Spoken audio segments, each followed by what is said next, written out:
자, 여러분 안녕하십니까? 반갑습니다. 나홀로 부동산 등기 제2강 시간이 되겠습니다. 자, 오늘 이론 시간 두 번째 시간인데요. 사실 지난 시간에도 말씀드렸듯이 부동산 등기법은 사실 어려운 내용입니다. 그리고 민법을 좀 알아야 되고요. 사실 또 민법이라는 법이 좀 어렵지 않습니까? 그렇지만 너무 민감하게 생각하지 마시고요. 그러나 공인중개사를 혹시 공부하신 분들은 시험 준비할 때 민법을 배우셨기 때문에 그래도 알아들을 수가 있는데, 민법 공부가 안 된 분은 조금 어려울 수가 있지만 그래도 경매를 했다는 그런 기본 실력을 바탕으로 해서 들어주시기 바랍니다. 너무 스트레스 받지 마시고 시험 보는 거 아니기 때문에 편안하게 들어보시기 바랍니다. 이 시간에 부동산 등기의 그 효력이 있습니다. 부동산 등기를 하게 되면 등기소에 어떠한 효력이 있는가? 네 가지 효력이 있습니다. 첫 번째는 권리 변동적 효력이 있습니다. 첫 번째 필기 생략할까요? 첫 번째는 권리 변동적 효력이 있습니다. 여러분, 이때 이 권리라는 게 뭡니까? 권리라는 것은 법이 주는 어떤 파워, 힘을 말합니다. 그런데 여기서 이제 권리 변동적 효력인데, 여기서 권리 변동하면 뭐가 생기느냐? 물권 변동을 말합니다. 물권 변동. 여러분이 물권이라고 하는 것은 물건에 대한 권리를 말합니다. 물건에 대한 권리. 그래서 민법에서 물권법 배울 때 물건에 대한 권리는 점유권, 소유권, 지상권, 지역권, 전세권, 저당권, 유치권, 질권. 여러분 8가지 물건이 있습니다. 물건에서는요, 법으로 정해졌죠.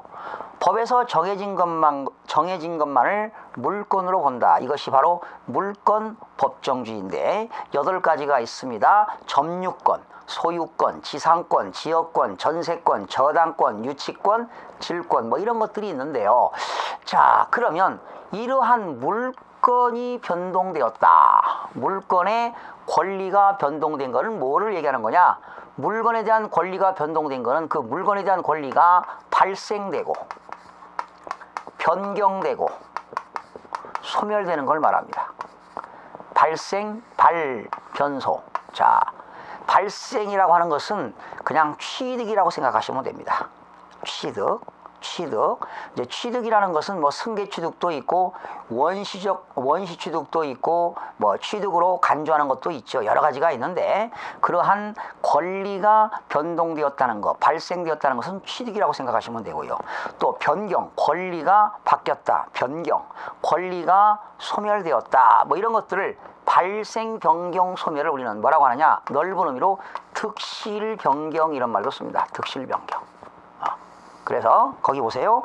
권리 변동이란 물건이라고 하는 건 물건에 대한 권리가 발생, 변경, 소멸을 통틀어서 일컫는 말이다. 그러니까 물건의 변동은 물건의 권리가 발생되고 변경되고 소멸되는 것을 말이다. 이렇게 거기 이를 물건의 주체를 중심으로 해서 말한다면 바로 물건의 권리 변동은 물권 변동은 득실 변경이라고 표현한다. 거기 오른쪽 보세요. 부동산에 관한 법률 행위로 인한 물권 득실 변경. 자, 좀 법률 행위로 인한 물건의 득실 변경인데, 법률 행위라고 하는 것은 민법에 나오는 용어입니다만은 법률 행위는 계약이라고 생각하시면 됩니다. 자, 이 시간부터 법률 행위가 나왔다. 법률 행위는 그냥 계약이다 이렇게 생각하시면 되겠습니다. 계약. 우리끼리 약속입니다. 법률 행위 하면 계약이라고 생각하시면 되겠습니다. 법률 행위로 인한 물건의 득실 변경은 등기를 해야 된다. 예를 들어서 갑이라는 사람이 가지고 있는 건물을 을에게 매매했다면 을이 사는 거 아니겠습니까? 갑은 매도인이 되겠고 을은 매수인이 되겠는데, 그러한 매수인은 뭡니까? 사는 사람이니까 취득하는 사람이죠. 매도인은 처분하는 사람이 되겠잖아요. 그러면 누가 등기합니까? 당연히 매수인이 등기합니다. 이런 매수인을 갖다 우리는 등기 권리자라고 하지요. 매도인은 등기를 해줘야 되기 때문에 등기 의무자라고 하는 겁니다. 그래서 물권 변동의 법률 행위로 인한 득실 변경은 등기를 해야 권리를 찾을 수 있다라는 것이죠. 거기 등기를 해야 효력이 발생한다. 민법 186조에 나와 있습니다. 따라서 이런 경우가 있습니다. 거기 이제 여러분 읽어보시고요. 자, 지금은 과거에는 등기 공무원이었고요. 등기소에서 근무하는 사람이 지금은 등기관이라고 해요. 그러면 여러분들이 등기소에 가서 등기관에게 등기를 했어요. 그런데 등기부에는 기재가 되지 않았습니다. 그런데 등기 공무원이나 등기관이 여러분들에게 등기 필증을 교부했어요.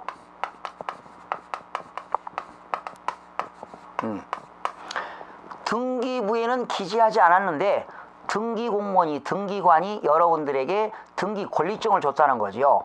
이럴 때는 어떻게 됩니까? 등기 효력이 없습니다. 등기의 효력을 얻을 수가 없다라는 겁니다. 왜? 등기부에 기재하지 않았기 때문에. 그러나 등기부에는 기재가 됐는데 등기관으로부터 등기필증을 교부받지를 못했다고 한다면 이건 등기 효력이 있습니다. 이게 판례입니다. 그래서 여기 보세요. 자, 셋째 줄. 등기 공무원이 등기 접수 후에 등기 필증까지 교부했다 하더라도 교부했어요. 그런데 등기부에 기재하지 않았다면 권리가 변동되는 효력은 발생하지 않는다 하고 대법원 1972년도에 판례가 나온 바 있습니다. 아시겠죠? 등기관이 등기부에 기재하지 않은 상태에서 등기 권리자에게 등기 필증을 교부했다 하더라도 이거는 등기 효력이 없다는 것입니다. 등기 효력이 발생하지 않는다는 그런 대법원 판례를 봤고요. 자, 이렇게 해서 첫 번째 권리 변동적 효력을 살펴봤고요. 두 번째 부동산 등기 효력은 등기를 함으로써 대항력을 얻을 수 있다는 겁니다. 두 번째는 대항력이 되겠네요. 대항력. 여러분, 대항력이라는 건 뭡니까? 주장할 수 있는 힘을 말하겠죠. 거기 부동산 물건은 물건에 대한 권리입니다. 만약에 여러분들이 아파트를 사가지고 소유권 이전 등기했다면, 소유권을 취득했다면 민법 211조 규정에 의해서 여러분들이 아파트를 사용하고 수익하고 처분할 수 있는 권리가 소유권이 되겠죠. 그래서 부동산 물건은 등기를 해야만이 제3자에게 뭐 할 수 있다? 대항할 수 있다. 그렇죠. 부동산은 등기를 해야만이 제3자 모든 사람들에게 대항할 수 있다. 이것이 이제 대항력인데요. 이것은 이제 절대권이다. 뭐 이런 말을 쓰죠. 소유권은 물건은 절대권이 있다. 배타성이 있다. 뭐 이런 말을 쓰잖아요. 많은 사람들에게 불특정 다수인들에게 절대적으로 어떤 주장할 수 있는 것이 바로 대항력이 되겠습니다. 그래서 민법 621조 임차권 등기라는 말이 있죠.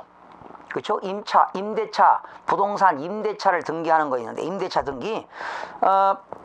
부동산 임차인은 지금 민법 621조에 보면은 임대차 등기라는 게 나오는데요.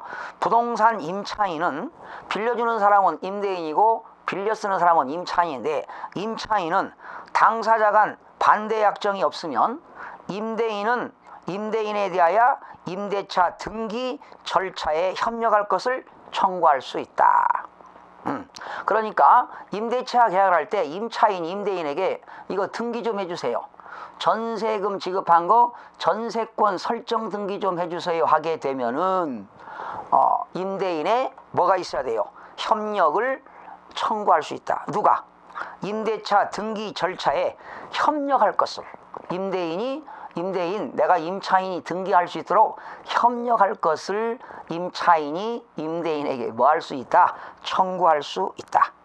이때 부동산 임대차 등기를 할 때는 그때부터 제3자에 대한 삼자에 대해서 효력이 생긴다. 바로 대항력이 있다는 겁니다. 하여튼 부동산에 관련된 물건은 등기를 해야만이 제3자에게 주장할 수 있는 힘, 대항력이 있다는 것을 기억하시기 바랍니다. 세 번째는 순위 확정적 효력입니다.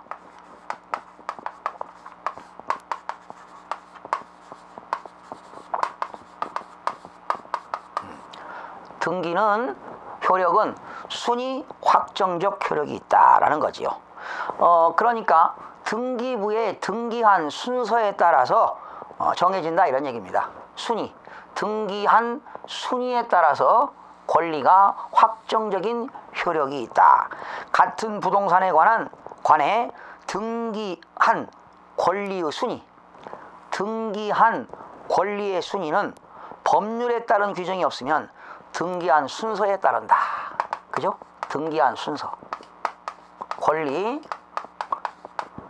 권리는 등기부의 등기한 순서에 따라서 순위 확정적 효력이 있다라는 겁니다. 그 부동산 등기법 제4조 권리의 순위가 나왔는데요. 1항 보세요.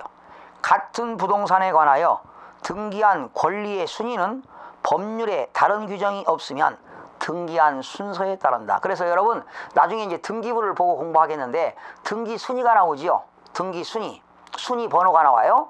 순위 번호 1번, 2번 이렇게 순위 번호가 매겨지는데 그 앞선 것이 권리가 빠르다 이런 얘기죠. 순위 확정적 효력이 있습니다. 등기한 순서에 따라서 권리가 정해진다. 그렇죠? 순위 번호가 빠르면 어떻게 될까요? 권리도 빠르겠죠. 4조 2항 보니까 등기의 순서는 등기 기록 중 같은 구. 여러분 등기부는 이제 나중에 공부하겠습니다만 갑구가 있고 을구가 있잖아요. 갑구, 등기부에는 세 가지가 있죠. 표제부, 갑구, 을구가 있는데 표제부는 부동산에 대한 역사적인 사실관계를 기록하는 게 표제부고요. 갑구는 소유권에 관한 사항을 기록하는 게 갑구입니다.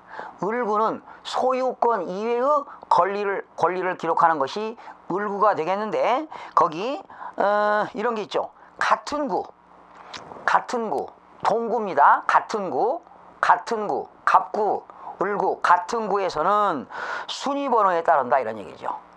같은 동구, 같은 구에서는 그 순위 번호에 따라서 권리가 등기한 순서가 달라지고 다른 구에서는 순위 번호가 아니라 접수 번호가 달라요. 접수 번호. 나중에 등기부를 보시게 되면 순위 번호, 등기 목적, 접수 일자 및 접수 번호가 나옵니다. 접수 번호, 등기 원인, 권리자 및 기타 사항 이렇게 나오는데 같은 구에서는 순위 번호가 빠르면 등기한 순서가 빠르면 먼저 순위가 확정된다는 거고요. 다른 구에서는 뭘로 한다? 접수 번호를 한다. 이렇게 하시면 되겠어요. 동순. 같은 구에서는 동순, 별접. 같은 구에서는 같을 동, 그죠? 같은 구에서는 순위번호, 별접, 다른 구에서는 접수번호, 뭐 이런 동순별접이다. 하여튼 이렇게 뭐 아십니다. 같은 구에서는 순위번호가 되겠고, 다른 구에서는 접수번호에 따라서 권리 순위가 매겨진다라는 겁니다. 권리의 순위입니다. 아시겠죠? 같은 구에서는 순위번호, 다른 구에서는 접수번호에 따라서 권리 순위가 정해진다 이렇게 보시면 되겠습니다. 자, 그래도 이론 시간이기 때문에 나중에 또 실무 들어가면 더 오히려 확실하게 내용을 더 알아들을 수가 있습니다. 네 번째는 권리 추정적 효력이 있습니다. 네 번째는 권리 추정적 효력이 있습니다. 권리를 추정하는 효력이 있다. 이게 무슨 말이냐면 등기 원인이 적법하게 등기 원인이 되었다면 그 권리를 인정하겠다는 것입니다. 여러분 부동산 등기된 것은 공신력이 없죠. 그러나 우리가 등기소에 가서 등기할 때 합법적이고 적법하게 등기를 하게 되면 등기관이 등기해 주지 않습니까? 그러나 등기관이 등기할 때 야, 네가 진정한 권리자냐? 이런 건 안 따지고 적법하게 등기 서류를 제출하게 되면 등기관이 등기를 해주기 때문에 이 등기한 것은 권리 추정적 효력이 있다. 그러니까 적법한 등기 원인에 의해서 등기가 형식적으로 이루어졌다면 권리를 추정하는 그런 효력이 있다. 이런 얘기죠. 볼까요? 부동산 등기는 그것이 형식적으로 존재하는 것. 그래서 이 등기는요, 형식주의 과세잖아요. 등기할 때 내는 세금도 등록면허세라는 세금을 내는데 뭐 저당권을 설정한다, 지역권, 지상권, 전세권을 설정한다, 가등기, 가압류, 가처분, 경매신청을 할 때 어떻게 됩니까? 형식주의입니다. 세금을 내야 등기가 이루어지기 때문에 형식주의 과세한다는 거죠. 자체가 적법한 등기 원인에 의해 등기가 이루어진 것으로 추정한다. 그렇죠? 권리 추정적 효력이 있습니다. 등기 원인이 적법하게 이루어지는 것으로 등기가 이루어진 것으로 본다. 이것이 바로 권리 추정적 효력이 있습니다. 이것도 97년도에 대법원 판결이 이루어졌습니다. 부동산 등기는 그것이 형식적으로 존재하는 것. 그 자체가 적법한 등기 원인에 의해서 등기가 이루어지는 것으로 추정된다. 이것이 바로 권리 추정적 효력이 되겠습니다. 그래서 부동산 등기의 효력에는 네 가지가 있습니다. 권리 변동적 효력, 그리고 대항력이 있고요. 그리고 순위 확정적 효력이 있고 권리 추정적 효력 네 가지가 있습니다. 자, 네 번째 부동산 등기의 종류에 대해서 살펴보도록 하겠습니다. 부동산 등기의 종류입니다.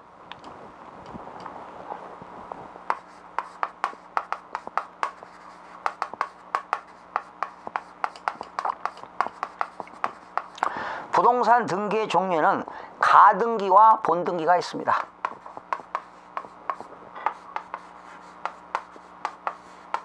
가등기와 본등기가 있는데요. 거기 가등기라고 하는 것은요, 말 그대로 거짓 가짜죠. 가짜로 등기한다. 어떤 청구권을 보존하기 위하여 등기하는 예비 등기입니다. 예비 등기인데요. 결과적으로 청구권을 보존하기 위하여 하는 등기입니다. 청구권 보존. 여러분, 청구권이라고 하는 건 어떤 채권을 말하는 거죠. 청구권을 보존하기 위해서 보존하기 위해서 등기하는 겁니다. 보존입니다. 보존. 청구권을 보존하기 위해서 등기하는 예비 등기를 우리는 뭐라고 한다? 가등기라고 합니다. 그래서 가등기에도 뭐 여러 가지가 있죠. 가등기에도 담보가등기도 있고 소유권 이전 청구권 가등기, 등기 원인은 매매 예약을 해가지고 소유권 이전 청구권 가등기, 뭐 담보가등기 나중에 또 배우기로 하겠습니다. 거기 보세요. 가등기란 부동산 물건에 해당하는 권리를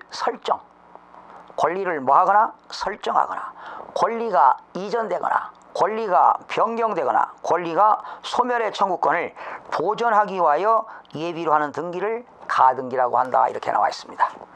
자, 넘겨보시면 본등기가 나오지요. 이 본등기는 종국등기를 말합니다. 본등기는 종국등기인데요. 거기 결과적으로 본등기는 물건 변동의 효력을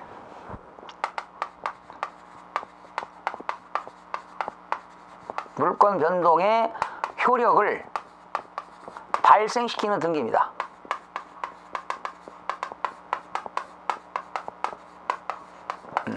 물건 변동은 권리가 발생, 변경, 소멸되는 거죠. 그 권리 변동의 효력을 발생시키는 등기가 바로 본등기가 되겠습니다. 거기 가등기, 거기 2번 본등기 나왔죠.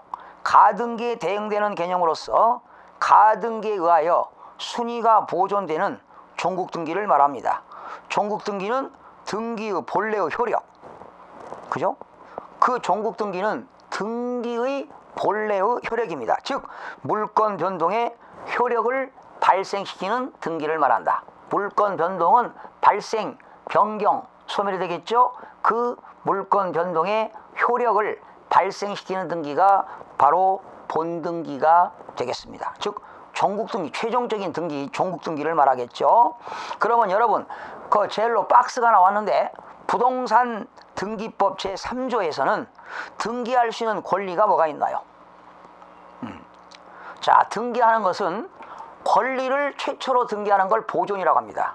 그래서 이제 우리가 토지에다가 건물을 최초로 지었을 때 건물 소유권 보존 등기합니다. 그리고 소유권이 바뀌게 되면 소유권 이전 등기입니다. 그래서 등기 목적은 소유권 이전 등기가 되겠고 등기 원인은 팔고 사는 거니까 매매가 되겠습니다. 그러나 소유권 이전 등기가 부모님이 돌아가셨다면 상속이 되겠고 살아생전에 증여받았다면 등기 원인은 증여가 되겠습니다. 서로 물건을 교환했다면 등기 원인은 교환이 되겠어요. 그래서 권리가 보존, 그리고 권리의 이전, 권리의 설정, 권리의 변경, 그리고 처분의 제한입니다. 처분 제한은 가처분 같은 것이 되겠죠. 나중에 공부합니다. 처분 금지, 가처분, 처분의 제한. 네가 가지고 있는 물건을 매매하지도 말고 교환하지도 말고 증여하지 말고 지상권, 지역권, 전세권, 저당권, 임차권 모든 일체 행위를 금지한다는 처분의 제한 또는 소멸에 관해서 소멸에 대해서 한다. 그렇죠? 그래서 여러분 부동산 등기법 제3조는 등기할 수 있는 권리는 뭐가 있는가? 권리를 보존하거나 이전하거나 설정. 여러분 전세권 설정, 지역권 설정, 근저당권 설정 뭐 이렇게 설정하는 게 있습니다. 또 변경, 앞으로 공부할 겁니다. 변경, 그리고 처분의 제한, 소멸에 대해서 등기할 수가 있는데요. 자, 그러면 부동산 등기법에서 등기할 수 있는 권리는 8가지가 나왔습니다. 뭐가 나왔나요? 소유권. 소유권. 여러분 민법 211조에 보면 소유권이라는 것은 부동산이나 동산을 사용하고 수익하고 처분할 수 있는 권리가 되겠습니다. 이때 사용과 수익은 사용 가치를 말하겠죠. 그리고 처분은 교환 가치를 말합니다. 처분할 수 있다. 그런데 소유권은 만약에 여러분들이 부동산 아파트를 사가지고 여러분 앞으로 등기했다면 권리 변동이 발생해서 득실 변경이 있을 때는 등기를 해야 효력이 있다고 그랬죠. 등기했다면 여러분들은 그 아파트를 사용하고 수익하고 처분할 수 있는 권리가 주어집니다. 두 번째, 지상권이라는 것은 이제 앞으로 공부할 건데 타인의 토지 위에 지상 정착물을 토지 위에 건물이나 수목, 나무들을 심을 수 있는, 즉 타인의 토지 위에 지상 정착물을 설치할 수 있는 권리가 지상권이 되겠습니다. 지역권이라는 것은요, 지역권은 남의 토지를 이용할 수 있는 권리입니다. 예를 들어서 제가 어느 토지를 갖고 있는데 제 땅이 맨지입니다. 길이 없습니다. 그러면 그 토지를 사용하는데 큰 제약이 따르죠. 그 어떤 제약이 따르기 때문에 어떻습니까? 남의 땅을 이용할 수 있는 권리, 받고 다닐 수 있는 권리입니다. 통행지역권이 되겠죠. 그래야 내 땅을 유용하게 사용할 수 있는 권리가 지역권이 되겠습니다. 그러니까 내 토지를 유용하게 사용하기 위하여 타인의 토지를 이용할 수 있는 권리가 지역권이 되겠습니다. 전세권이라는 것은요, 등기가 된 거죠. 전세권, 전세금을 지급하고 타인의 부동산을 사용 수익할 수 있는 권리가 전세권입니다. 그런데 혹시 여러분들이 아파트 전세 2억 주고 임대차 계약을 체결하고 전세금 2억을 주고 전세를 들어갔다. 이건 전세권이 아니죠. 그거는 그냥 전세는 전세인데 전세권 등기한 것은 물권적 전세가 되겠고요. 그냥 여러분들이 임대차 계약하고 2억 원의 전세 들어간 것은 집주인한테 받을 권리 채권적 전세입니다. 그러니까 등기가 된 전세권은 물권적 전세는 전세권이고요. 그리고 여러분들이 채권적 전세는 그건 하나의 임차권이 되겠죠. 집주인한테 받을 권리 채권이 되겠습니다. 그러니까 전세도 두 가지가 있죠. 물권적 전세가 있고 채권적 전세가 있다. 물권적 전세가 바로 전세권이 되는 것입니다. 그리고 저당권이 있죠. 저당권이라는 것은 타인의 제가 점유하고 있는 부동산을 타인에게 돈 빌려오면서 담보로 제공하고 빌려왔을 때 저당권 설정합니다. 이제 저당권에도 두 가지가 있죠. 일반 저당권이 있고 그냥 저당권이 있고 근저당권이 있습니다. 그렇죠? 근저당권은 주로 우리가 채무자들이 은행에서 돈 빌려올 때 근저당권 설정하지요. 그래서 돈 1억을 빌려오면 은행에서는 채권 최고액 해가지고 채권 최고액 1억 3천 정도 설정합니다. 그 이유는 채권 최고액 속에는 이자까지 포함된 거죠. 빌려온 채무자가 빌려온 돈을 갚지 못하면 나중에 이자까지 회수해야 되겠고, 또 저당권을 설정했다는 것은 빌려올 때 빌려온 돈을 못 갚으면 은행이 경매를 신청해서 법원에다가 경매를 신청해서 마음대로 처분할 수 있는 권리가 근저당권이 되겠습니다. 그래서 근저당권은 교환 가치가 있는 거죠. 그러니까 제가 은행에서 돈을 빌려오고 담보로 제공했다. 그 빌려온 돈 원금하고 이자를 갚지 못하면 은행인 채권자가 의무적으로 법원에다가 경매를 신청해서 경매로 처분해서 채권을 회수하겠다는 것이 바로 임의 경매가 되겠습니다. 그렇죠? 그래서 이런 저당권을 설정하게 되고요. 그 다음에 6번째, 권리질권이라는 게 있습니다. 권리질권, 어떤 권리에 대한 질권을 설정한 겁니다. 예를 들면은 제가 근저당권을 설정했어요. 채권자입니다. 채권자, 근저당권자입니다. 그런데 제가 받을 돈이 있는데 또 제3자한테 갚을 돈이 있습니다. 그러면 제3자인 채권자가 내 근저당권을 갖다가 질로 잡습니다. 이것이 근저당권부 질권이라고 합니다. 이것을 권리질권이라고 하는 거죠. 권리질권이라고 합니다. 나중에 또 뒤에 가서 공부합니다. 그 다음에 채권담보권입니다. 채권담보권. 내가 담보로 제공하고 돈을 빌려올 때 양도하는 조건으로 담보를 제공했는데 그 빌려온 돈을 갚지 못하면 그 채무자의 물건이 채권자에게 소유권을 넘기겠다는 조건으로 담보를 제공하는 것이 채권담보권입니다. 바로 이것이 양도담보라고 보시면 되겠습니다. 그리고 8번째, 임차권이죠.